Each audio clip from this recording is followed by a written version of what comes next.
일본 정부는 지난 22일 이른바 다케시마의 날을 앞두고 독도가 자국 영토란 억지 주장을 펴는데 재차 열을 올렸습니다.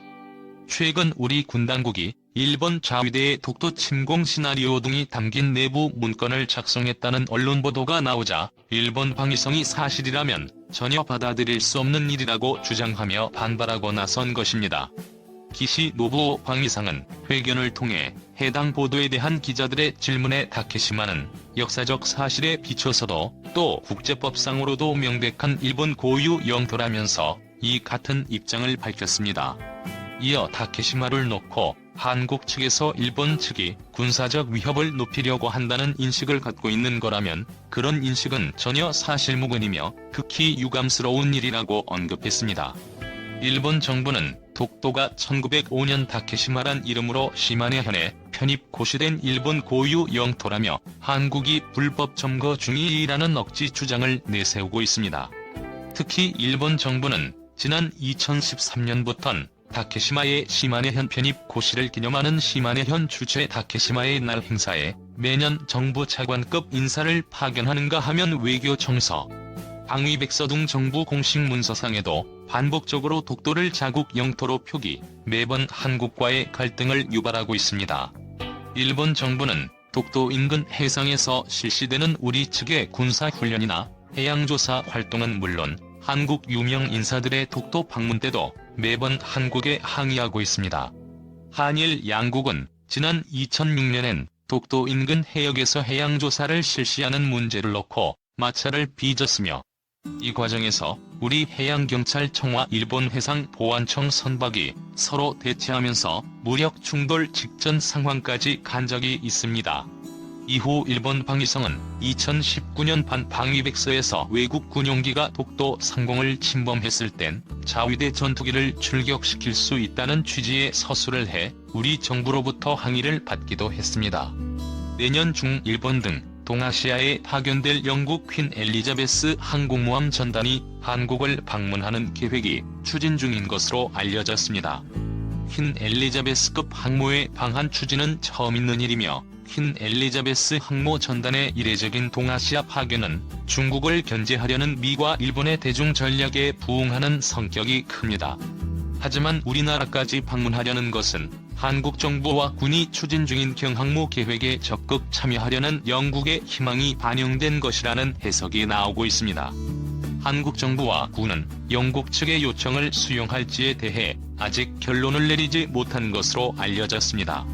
정부 당국은 중국 견제를 위해 아시아에 파견될 퀸 엘리자베스 항모 전단이 한국을 방문할 경우 중국 측의 민감한 반응을 초래할 수 있다는 점에서 고심하는 것으로 전해집니다. 군 당국은 이에 대해 아직 아는 바 없다며 신중한 반응을 보이고 있습니다. 퀸 엘리자베스 항모 전단의 동아시아 방문은 일본 언론의 보도를 통해 알려졌습니다. 일본 교도통신은 영국 해군이 이르면 내년 초 일본 인근 해역에 최신의 항공모함인 퀸 엘리자베스가 포함된 항모 전단을 파견할 예정이라고 정부 소식통을 인용해 보도했습니다. 주한 영국 대사관 관계자는 이에 대해 존슨 총리가 퀸 엘리자베스 항모 전단의 내년도 첫 작전 배치 계획을 승인했으며 항모 전단은 지중해와 인도양, 동아시아를 가게 될 것으로 안다며 퀸 엘리자베스 항모 전단의 동아시아 파견 계획을 확인했습니다. 영국이 퀸 엘리자베스 항모의 한국 방문에 적극적인 것은 우리 군의 경항모 계획과 밀접한 관련이 있다는 분석이 제기됐습니다. 정부와 해군은 2030년대 초반까지 F-35B 스텔스 수직이 착륙기를 탑재하는 만재 배수량 4만 톤급의 경항모 건조를 추진 중에 있습니다. 영국은 한국의 경항모 사업에 퀸 엘리자베스급 항모 건조 기술과 F-35B 스텔스기 운용 노하우를 제공할 수 있다는 입장인 것으로 전해집니다. F-35B 스텔스기의 항모 운용 노하우도 영국이 강조하는 대목입니다. 영국은 미국을 제외하곤 F-35B를 항모에서 운용하기 시작한 세계 최초의 국가입니다. 영국의 항모 전단이 서태평양, 특히 동북아 인근에서 장기간 임무를 수행하는 것은 매우 이례적인 일입니다. 영국은 왜 많은 돈을 들여 항모 전단을 동아시아까지 출동시키려는지 주목할 필요가 있으며 전문가들은 우선 브렉시트가 진행됨에 따라 유럽에서 한 발짝 발을 뺀 영국이 미국과의 특수 관계를 지속적으로 강화하려는 의도가 반영돼 있는 것으로 보고 있습니다. 이를 위해 러시아와 중국의 도전을 억제하려는 미국의 노력에 적극 동참하게 됐다는 분석입니다. 일본의 거센 반발이 예상됨에도 불구하고 국방부는 2조 300억 원을 투입해 2033년까지 국산 경항공모함을 건조해 실전에 배치하겠다는 계획을 발표했습니다. 우리 군이 수직 이착륙형 전투기 탑재가 가능한 경항모를 도입하는 것은 이번이 처음이며 경항모 도입을 둘러싼 찬반 논쟁이 팽팽한 가운데 여전히 기획재 정부의 사업 타당성 조사와 국회 예산안 심의를 앞두고 있어 사업 방향이 변경될 가능성은 남겨두고 있습니다.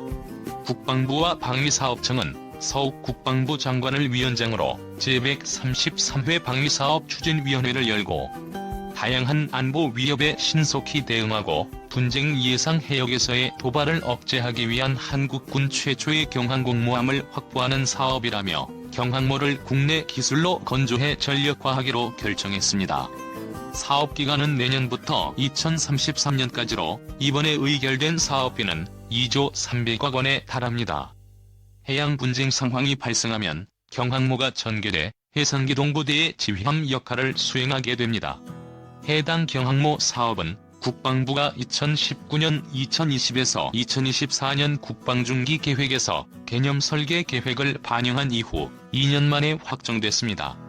지난해 2021에서 2025년 국방중기 계획에도 개념 설계와 기본 설계 계획에 반영됐지만 건조와 효용성 등을 놓고 찬반 논쟁이 증폭되며 올해 국방 예산에는 총 52조 8,401억 원 중 연구용역비 명목에 1억 원만 반영됐습니다. 막대한 비용과 효용성을 놓고 찬반 논쟁은 여전한 가운데 사업 시행까지 문턱도 남아 있습니다. 사업은 기재부의 사업 타당성 조사를 거쳐 국회에서 예산을 받아야 본격 시행이 가능하지만 이번에 방추위에서 의결된 2조 원대의 사업비에는 경항모에 탑재되는 함재기 비용은 포함되지 않았습니다. 대한민국 해군의 수건 사업이라 할 수 있는 4만 톤급 한국형 경항공모함 보유의 꿈이 한 걸음 더 현실로 다가왔습니다. 지난 12월 30일에 열린 합동참모회의에서 경항공모함 건조 사업의 국방중기 계획 전환이 결정됐고 이로써 국민의 생명과 재산을 지켜낼 수 있는 국가적 전략자산인 경항공모함 사업이 본격적인 궤도에 오르게 됐습니다. 국내 기술로 충분히 지을 수 있다는 분석에 따라 2022년 기본 설계를 시작하고 2026년부터 함정을 제작하는 수순에 들어가며 이르면 2033년 해군의 경항모가 영해를 지키는 모습을 볼 수 있게 될 전망입니다. 군 당국은 해군의 경항모에 실을 수직 이착륙형 전투기를 추진할 계획이며 기종을 확정하지 않았지만 F-35B를 대체할 수직 이착륙형 전투기 기종은 없을 것입니다. 사실상 F-35B 20대 구입을 결정했고 군 당국은 경항모 진수에 앞서 F-35B를 먼저 도입할 예정입니다. F-35B 도입을 서두른 이유는 경항모 설계를 위해서입니다. 군 관계자는 갑판 등 함체 주요 부위의 설계를 위해선 F-35B의 상세 정보가 필요하지만 제조사인 로키드 마틴 측은 보안을 이유로 계약 이전인 정보를 줄 수 없다는 입장이라고 말했습니다. 항모는 공중 위협을 미리 알려주는 조기 경보기가 필수적인데 레이더를 가진 조기 경보기는 적 항공기나 미사일의 공격을 멀리서 탐지한 뒤 항모에 알려주는 중요한 역할을 담당하고 있습니다. 또 해군의 경항모는 한국형 차기 구축함 KDDX의 다기능 위상 배열 AESA 레이더를 달 계획이며 해당 레이더는 탄도미사일을 추적할 정도로 강력합니다. 해군의 경항모는 자체 방어를 위해 근접 방어 시스템과 함대공 유도탄 방어 유도무기를 갖추는데 모두 국산으로 단다는 게 원칙을 내세웠습니다. 해군은 현재 근접 방어 시스템으로 미국제 펠린스나 네덜란드제 골키퍼를 쓰고 있지만 곧 국산 개발을 착수할 계획입니다. 영해를 벗어나 아멘만, 동중국해 등 원해에서 원유와 수출 물자가 지나는 해양 교통로를 중심으로 한국의 국익을 지킬 것입니다. 이 정도 전력이라면 2030년대 태평양에서 중국이나 일본에게 일방적으로 밀리지 않을 수 있는 수준의 힘을 확보할 수 있을 것입니다. 중국에 이어 일본도 항모를 가지려고 하면서 동북아시아에서 군비 경쟁이 격해지고 있는 상황 속에서 냉엄한 국제정치의 환경에서 한국이 살아남기 위한 움직임을 지켜볼 필요가 있을 것 같습니다.